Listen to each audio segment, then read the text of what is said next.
o Atlético Mineiro, hein, pessoal? Dudamel, novo técnico do Galo.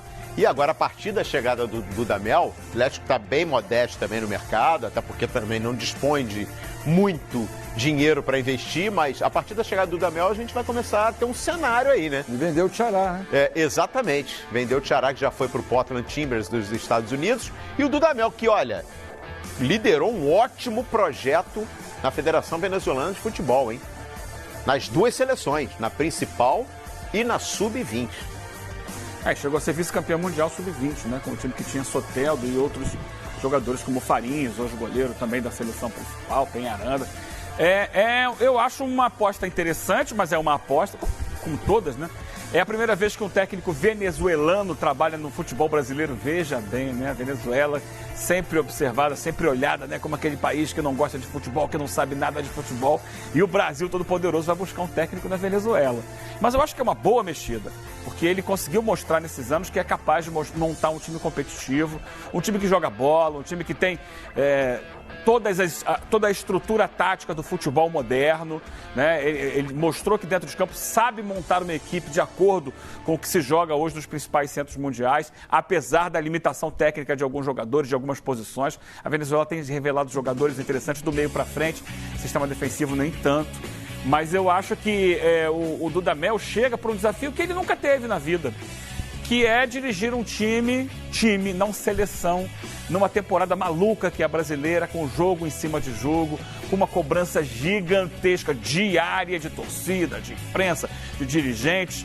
É um ambiente ao qual ele não está acostumado. Na Venezuela, o futebol não é o principal esporte, não tem tanta mídia. Ele jogava a cada mês ou a cada 2 meses, né? Tinha um grupo mais ou menos fechado, que ele trabalhou ao longo de quase 4 anos, foram 3 anos e 9 meses dirigindo a seleção da Venezuela.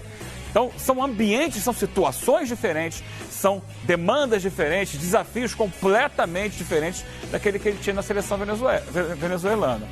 E onde ele teve alguns problemas. Ele ontem, na carta de despedida que fez, publicou na internet e tudo, ele disse que sai por desgaste com dirigentes da federação.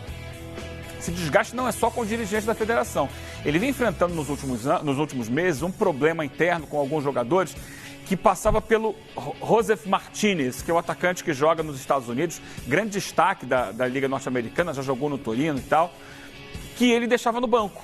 Ele não utilizava o Martínez, ele montava uma equipe com apenas um centroavante, e a opção dele era pelo Rondon. E o Martínez, artilheiro, destaque nos Estados Unidos, eu tenho que jogar, eu quero jogar. E ele não jogava. E aí o Martínez disse que não jogava mais na seleção da Venezuela. O Soteldo chegou a entrar nessa briga, porque é o mesmo empresário. E aí também se mostrou solidário ao Martínez. Então o ambiente dentro do grupo também começou a ficar um pouco difícil. E eu acho que isso mostra, de repente, uma certa teimosia. Se ele tem um jogador do nível do Martínez, que para o time dele é um jogador de alto nível, eu acho que ele poderia redesenhar o time de forma a aproveitar esse jogador. Ele não fez isso. Ele deixava o Martínez no banco. É uma questão para a gente observar também como é que ele vai lidar ao longo do campeonato no Atlético Mineiro. Se ele vai aproveitar todos os principais jogadores ou se de repente vai pegar alguns e vai deixar de fora. É um Atlético que está se renovando, não tem mais o Luan, não tem mais o Tchará. Outros jogadores também a gente não sabe como vão ficar. Mas eu acho que a aposta é mais nessa questão do trabalho de base mesmo. E aí ele vai demandar mais tempo a ele conhecer também a base do Atlético, observar também a base do Atlético para ir trazendo para o time de cima os jogadores que ele achar importantes. Por isso, principalmente por isso, e também porque no futebol tudo demanda tempo, não dá para imaginar que o Atlético tenha com o Dudamel o mesmo tratamento que teve nos últimos anos com seus treinadores, de mandar embora nos primeiros insucesso. Precisa de tempo. Ele tem que trabalhar mais ainda. 1, 2, 3 temporadas para você conseguir colocar em prática o projeto que é anexar as categorias de base ao time principal sob o comando de um mesmo treinador.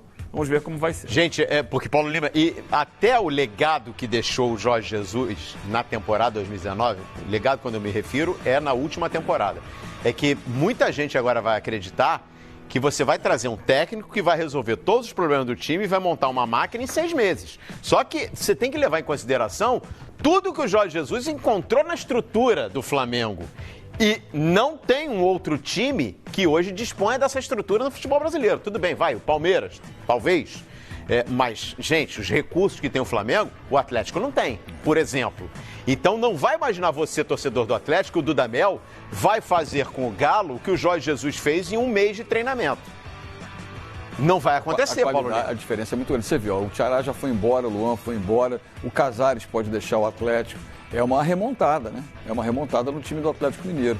E aí a coerência do Eugênio, ela foi completa, né? Exatamente isso. Obrigado. Você faz não, é verdade, porque se você faz um projeto com um cara que foi brilhante na base de uma seleção, você tem que pensar que nesse projeto dele não demanda 1, 2, 3, 4 meses. Demanda sim, e demanda 1 ano ou 2 temporadas. O caminho é esse. E não é só para ele. O Dudamel tem esse perfil, mas isso serve também para outros. Gente, o caso do Renato Gaúcho no Grêmio Porto-Alegrense, né? O caso do Thiago Nunes no Atlético Paranaense.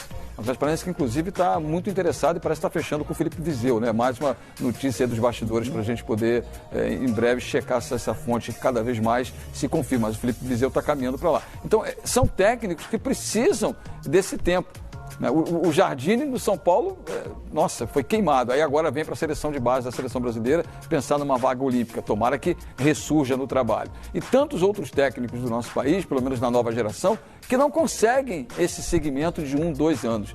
Então esse perfil que se abriu aí, que não é de hoje, né? Que a gente tem técnicos de outros países já trabalhando já aqui há algum tempo, mas esse perfil que se adotou agora depois do sucesso do Jorge Jesus, que se alastrou e tomara que se alastre com esse positivismo.